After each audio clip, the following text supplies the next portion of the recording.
လုံးပဲမင်္ဂလာပါကေကေ channel မှာပြန်နေစုလိုက်ပါတယ်ကေရဲ့ channel လေးရာဆိုရင်ဒီနေ့စဉ်ဘဝမှာအသုံးပြုလို့ရတဲ့အကြောင်းအရာတွေနဲ့ YouTube ဆောက်လုပ်မဲ့သူတွေအတွက် YouTube video free create လုပ်လို့ရတဲ့ app တွေ website တွေနဲ့ AI အသုံးပြုပုံတွေအကြောင်းကို share လုပ်ပေးထားပါတယ်နေ့စဉ်အပတ်စဉ်တိုင်းမှာအကျိုးရှိတဲ့ဗီဒီယိုတွေကိုတင်ပြသွားမှာဖြစ်တဲ့ကြောင့်မို့လို့ကေရဲ့ YouTube channel လေးကို like subscribe လုပ်ပေးဖို့ကိုဖိတ်ခေါ်ပါတယ်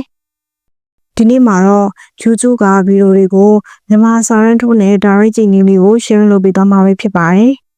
ပထမဆုံးအနေနဲ့ Chrome ထဲကိုဝင်လိုက်ပါ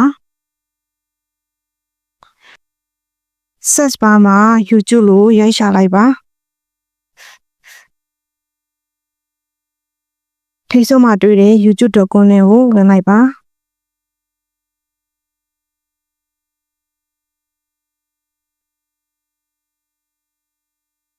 Chrome ကနေပြီးတော့ YouTube ကိုဝင်နေဆိုလို့ရှိရင်ပထမဆုံးအကောင့်ဝင်မှုတဲ့သူဆိုအကောင့်ဝင်ရပါမယ်ဒီလိုမျိုးလေး screen မှာပေါ်နေဦးဆိုလို့ရှိရင်ဒီဘေးကထိပ်ဆုံးမှာရှိတဲ့အဆက်30ထဲကိုတွားလိုက်ပါ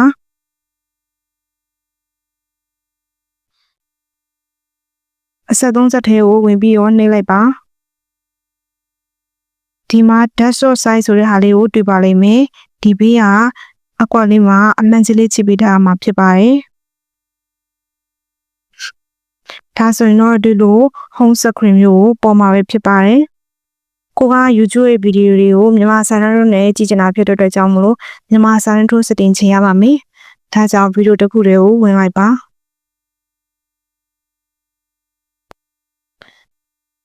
ဒီနေ့ခါမှာကိုကမြန်မာစာနယ်တို့စတင်ချင်ဖို့အတွက်ကိုဗီဒီယိုလေးကိုခဏရပ်လိုက်ပါ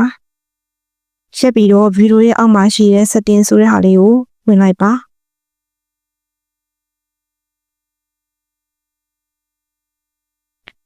setting ထဲမှာဒီမှာ CC subtitle ဆိုတဲ့ဟာလေးရှိပါတယ်အဲ့ဟာလေးကိုနှိပ်လိုက်ပါ subtitle ဆိုတာလေးကိုဝင်နှိပ်လိုက်ပါနှိပ်လိုက်တဲ့အခါမှာဒီမှာ off နဲ့ English လို့ပေါ်နေပါတယ် English ဆိုတဲ့ဟာလေးကိုနှိပ်လိုက်ပါနှိပ်လိုက်တဲ့အခါမှာ English လို့ပြောင်းသွားပါမယ်ဒီမှာ English subtitle ပြောင်းသွားပါပြီ subtitle ပြောင်းသွားတဲ့ဟာကိုထပ်ပြောင်းဖို့အတွက်ကိုCC subtitle ဆိုတဲ့ထဲကိုထောက်ဝင်ပါမယ်ဝင်တဲ့အခါမှာအောက်မှာ auto translation ဆိုတဲ့ဟာလေးထပ်ပေါ်လာပါတယ်ဒါကြောင့် auto translation တွေကိုဝင်လိုက်ပါဒါဆိုရင်တော့ဒီမှာကိုကဘာ language နဲ့ကြည့်ချင်တာလဲပေါ့နော်ကိုကမြန်မာ Burmese နဲ့ကြည့်မှာဖြစ်တဲ့အတွက်ကြောင့်မလို့ဒီထဲမှာ Burmese ဆိုတဲ့ဟာလေးကိုရွေးပါမယ်ဒီမှာ Burmese ဆိုတဲ့ဟာလေးကိုတွေ့ပါပြီ Burmese ဆိုတဲ့ဟာလေးကိုနှိပ်လိုက်ပါဒါဆိုတော့ဒီမှာမြန်မာစာရင်းထိုးနဲ့ပြနေပါပြီ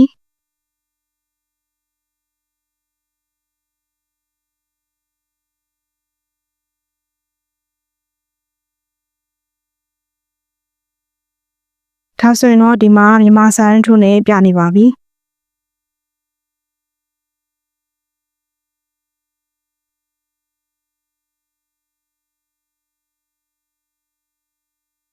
အခုဆိုရင်တော့ဗီဒီယိုတွေကိုမြန်မာစာရင်းထိုးနဲ့ direct ကြည့်အနေနဲ့လေးကိုတည်သွားပြီးတော့မျှော်လင့်ပါတယ်